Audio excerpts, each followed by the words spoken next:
Hello friends, welcome to best cooking இன் தமிழ். இது வரைக்கும் நம்ம சேனலை சப்ஸ்கிரைப் பண்ணாதவங்க கீழே இருக்க சப்ஸ்கிரைப் பட்டனை சப்ஸ்கிரைப் பண்ணுங்கள். கூடவே இருக்க பெல் பட்டனையும் ப்ரெஸ் பண்ணுங்கள். நம்மளோட முகத்தை வந்து எப்போமா பெர்மனண்ட்டாக ஒரு அழகாக வச்சுக்கக்கூடிய ஒரு ஆப்பிள் ஃபேஸ் மாஸ்க் தாங்க இன்றைக்கி செய்ய போகிறோம். வாங்க இது எப்படி செய்யலாங்கிறதும் பார்க்கலாம். இன்றைக்கி நம்ம வந்து ஆப்பிளை வச்சு ஒரு ஃபேஸ் மாஸ்க் தாங்க செய்ய போகிறோம். இதுக்கு வந்து நான் ஒரு ஆப்பிள் எடுத்துருக்கிறேன். நமக்கு ஒரு ஆப்பிள் முழுவதுமாக தேவைப்படாது. அதாவது நீங்கள் ஒருத்தர் போடுறதா இருந்தால் இதில் கால் பகுதி உங்களுக்கு போதும். 2 பேர் போடுறதா இருந்தால் ஒரு ஹாஃப் எடுத்துக்குங்க. அதுவும் நான் மீடியம் சைஸ் ஆப்பிள் எடுத்துருக்கறனால நான் இதில் வந்து ஒரு பாதி அளவு எடுத்துருக்கிறேன். அதாவது 2 பேர் போடக்கூடிய அளவுக்கு நான் வந்து இதை எடுத்துக்கிறேங்க.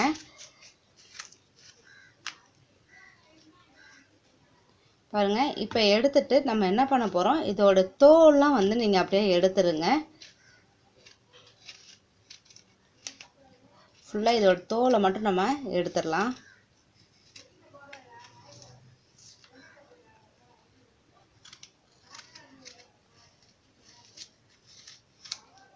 நான் கத்தியை வச்சு எடுத்துடுறேன். அதுவே உங்களுக்கு வந்து இது வந்து மாவு ஆப்பிளாக இருந்துச்சுன்னு வச்சுங்களேன், நீங்கள் என்ன பண்ணலாம், இதை வந்து மிக்சியில் போட்டுலாம் அடிக்கணும் தேவை கிடையாது. நம்ம ஸ்பூனை வச்சே நம்ம எடுத்துட்டாலே நமக்கு என்ன பண்ணணும்னா அது அப்படியே நல்லா வந்து ஸ்மூத் பேஸ்ட் மாதிரியே அப்படியே வந்துடும்.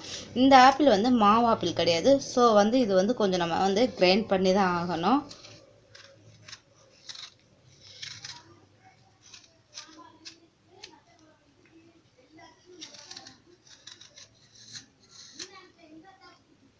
பாருங்க, இந்த மாதிரி நான் கட் பண்ணி எடுத்து வச்சிருக்கிறேன்.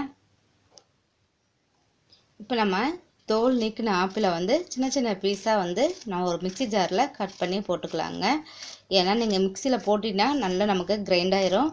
அப்படி மிக்சி இல்லைன்னா கூட கையில் வச்சு நீங்கள் என்ன பண்ணிங்கன்னா ஒரு மத்தை வச்சு கூட நல்லா வந்து மசிக்கலாம். ஆனால் இந்த ஆப்பிள் வந்து மசிக்க முடியாது.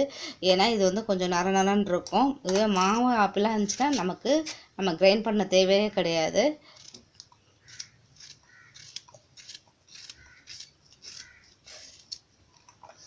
பாருங்க, ஆப்பிளை வந்து நான் வந்து நல்லா நைஸாக அரைச்சி எடுத்துக்கிட்டேன். எப்போவுமே நம்ம வந்து ஆப்பிள் அடித்தோம்னா அதோட கலர் வந்து சேஞ்ச் ஆயிரும். இந்த மாதிரி உங்களுக்கு வரும். இப்போ நம்ம நார்மலாக ஆப்பிள் வந்து வெட்டி சாப்பிடும்போது கொஞ்சம் நேரம் வச்சு பாருங்களேன், இந்த மாதிரி கலர் வந்துடும். ஸோ சாப்பிடும்போது நமக்கு இந்த மாதிரி கலராக இல்லாமல் ஒயிட்டாக இருக்கும் அப்படின்னா நீங்கள் உப்பு தண்ணியில் வந்து நனைச்சிட்டு வச்சிங்கன்னா உங்களுக்கு வந்து அது கலர் வந்து மாறாதுங்க. யாராவது கெஸ்ட்டு வந்தால் கூட அந்த மாதிரி பண்ணிக்கலாம். இல்லைன்னு சும்மா நீங்கள் கட் பண்ணி வச்சாலே உங்களுக்கு அது கலர் வந்து இந்த மாதிரி ப்ரௌன் கலரில் வந்துடும். இப்போ இதை வந்து நம்ம ஒரு பவுலில் வந்து எடுத்து வச்சிடலாம். இப்போ ஆப்பிளோட பேஸ்ட்டை நம்ம ஒரு பவுல் வச்சுட்டோம். அடுத்து வந்து கடலை மாவு வச்சுருக்கேன், ரோஸ் வாட்டர் வச்சுருக்கேங்க. ரோஸ் வாட்டர் எவ்வளோ யூஸ் பண்ணணும்னா, ரோஸ் வாட்டர் இதில் 1 ஸ்பூன் அளவுக்கு நீங்கள் போட்டாலே போதும். அதுக்கு மேலே தேவை கிடையாது. இதுக்கப்புறம் நம்ம என்ன பண்ண போகிறோம், கடலை மாவு வந்து நமக்கு அதாவது இதோட நல்லா வந்து ஒரு பைண்டிங் வரணும், நல்ல ஒரு திக்னஸ் வரணும், நமக்கு கொஞ்சம் லிக்விடாக இருக்கும். ஸோ அதுக்காக வந்து கடலை மாவு வந்து ஒரு 1.5 ஸ்பூன் மட்டும் போட்டுட்டு இதை வந்து நல்லா மிக்ஸ் பண்ணிக்கோங்க. இது என்ன பண்ணணும்னா, இந்த மாதிரி நீங்கள் வந்து ஒரு 3 வாரம் தொடர்ந்து தினமும் ஒரு 15லேருந்து 20 மினிட்ஸ் வரைக்கும் இதை நீங்கள் போட்டுக்கிட்டு முகத்தில் வந்து நல்லா அப்ளை பண்ணிவிட்டு நல்லா வச்சுடுங்க. முகம் நல்லா வந்து ஒரு 15லேருந்து 20 மினிட்ஸ் வரைக்கும் வச்சுக்கலாம். வச்சுட்ட பிறகு நீங்கள் என்ன பண்ணுறீங்க, இதை வந்து குளிர்ந்த வாட்டரை வச்சு, அதாவது சாதாரண தண்ணி, ஐஸ் வாட்டர் கிடையாது, சாதாரண தண்ணியை வச்சு நீங்கள் என்ன பண்ணுறீங்க, நல்லா வந்து முகத்தை வந்து வாஷ் பண்ணிடுங்க. வாஷ் பண்ணிவிட்டு இதை வந்து நல்லா வந்து முகத்தை வந்து நல்லா க்ளீன் பண்ணிடுங்க. அதுக்கப்புறம் நீங்கள் எந்த ஒரு பியூட்டி வந்து க்ரீம் போட்டாலும் சரி, எது பண்ணாலும் சரி, எந்த ஒரு வந்து எஃபெக்டும் உங்களுக்கு பண்ணாது.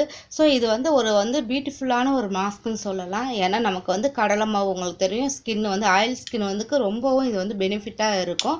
நம்ம வந்து ஆயிலாக இருந்துச்சுன்னா அது எல்லாமே இந்த கடலை மாவு வந்து அப்சர்வ் ஆகிக்கும். அது இல்லாமல் இந்த ரோஸ் வாட்டர் நம்மளுடைய ஸ்கின்னை வந்து நல்லா வந்து என்னன்னா அதில் உள்ள அழுக்கு இது எல்லாத்தையுமே ரிமூவ் பண்ணக்கூடியது rose water. So rose water நம்ம அதில் ஆட் பண்ணியிருக்கோம். அதே மாதிரி ஆப்பிளோடைய பேஸ்ட் வந்து நம்ம எதுக்கு போகிறோன்னா, முகத்தை வந்து இன்னும் நல்லா வந்து ப்ளீச் பண்ண குடிக்கும். முகத்தில் உள்ள செல்கள் எல்லாமே நமக்கு என்ன ஆகும்னா நல்லா வந்து அது வந்து திருப்பி ஃப்ரெஷ் ஆக்கி கொடுக்கும். நம்ம முகத்தில் நார்மலாக செல்கள் வந்து இருக்கும், அது வந்து இறந்து போச்சுன்னா அந்த முகத்தை வந்து நமக்கு என்ன ஆகும்னா பளபளப்பு இல்லாமல் ஒரு மாதிரி டல்லாக இருக்கும். ஸோ முகத்தை வந்து இன்னும் அதிகப்படியாக அது வந்து நல்லா க்ளோ ஆக்கி கொடுக்கக்கூடியது இந்த ஆப்பிளுக்கு தன்மை இருக்குது. ஸோ அதனால தான் நம்ம ஆப்பிளும் ரெகுலராக நல்லா சாப்பிடணும்னு சொல்கிறது. ஆப்பிள் சாப்பிட்டாலும் நம்மளுடைய ஸ்கின் வந்து நல்லாவே சூப்பராகவும் இருக்கும், நல்லா பிரைட்னஸாகவும் இருக்குங்க. அதனால் இதை வந்து நீங்கள் கண்டிப்பாக இந்த ஃபேஸ் மாஸ்க் வந்து நீங்கள் 1 நாள் 2 நாள் போட்டாலும் உங்களுக்கு என்ன ஆகணும், அதோட பெனிஃபிட் வந்து உங்களுக்கு வந்து கேட்காது. ஜஸ்ட் கொஞ்ச நேரம் பார்க்க அழகாக இருக்கும். அதுக்கப்புறம் நார்மலாக நீங்கள் எப்படி இருப்பீங்களோ அதே கலர் தான் இருக்கும். ஸோ உங்களுக்கு இந்த கலர் வந்து ஃபுல்லாக உங்களுக்கு அது வரணும் அப்படின்னா நீங்கள் 3 வாரம் அந்த தொடர்ந்து இந்த ஃபேஸ் மாஸ்க் வந்து போட்டுக்கிட்டே வரணும். ஸோ வந்தால் தான் உங்களுக்கு அந்த கலர் வந்து நல்லா சேஞ்ச் ஆகி உங்களுக்கு அப்படியே பர்மனெண்ட் கலர் வந்து நல்ல ஒரு கிடைக்கும்.